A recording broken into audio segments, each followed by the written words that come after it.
Hi అండి, welcome to one more mini vlog. ఈ video మా బావ డ్యూటీ చేసే ప్లేస్లోది. అక్కడ సీజనల్గా దొరికే మ్యాంగో, నేరేడు, జామ, రేగుపండ్లు, ఉసిరికాయలు, రకరకాల చెట్లు క్యాంపస్ అంతా చాలానే ఉన్నాయి. తినేవారైతే ఫ్రెష్గా దొరుకుతాయి కాబట్టి చెట్ల నుంచి తెంపుకొని తినవచ్చు. మా బావ చెట్ల దగ్గరికి వెళ్ళినప్పుడు పిల్లలు చూస్తారని వీడియో కాల్ చేసి చూపిస్తారు.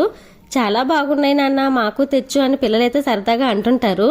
మీకు బాగా దొరుకుతాయి కదా నాన్న, నువ్వు కూడా తిని మంచిగా ఉండు అని చెప్తారు. కానీ మా బావ అస్సలు తినరు. ఉసిరికాయల టైంలో ఒక ఉసిరికాయలే తింటారు. మా బావ రాయపూర్ వెళ్ళిన దగ్గర నుంచి వీడియో పెట్టు బావా అంటే ఇప్పటికి టైం కుదిరి పెట్టారండి. చూడండి ఎంత బాగున్నాయి ఉసిరికాయలు. నాకు మాత్రం ఉసిరికాయలు చూస్తుంటే ఉసిరి మొరబ్బా చేసి తినాలని ఉంది. అందని ద్రాక్ష పుల్లానా అన్నట్లు అందని ఉసిరి కూడా నోరూరుతుంది. ఉసిరికాయలు చూస్తుంటే మీకు ఏమనిపిస్తుందో కామెంట్ చేయండి. వీడియో నచ్చితే లైక్ చేయండి, షేర్ చేయండి, సబ్స్క్రైబ్ చేసుకోండి. Bye bye.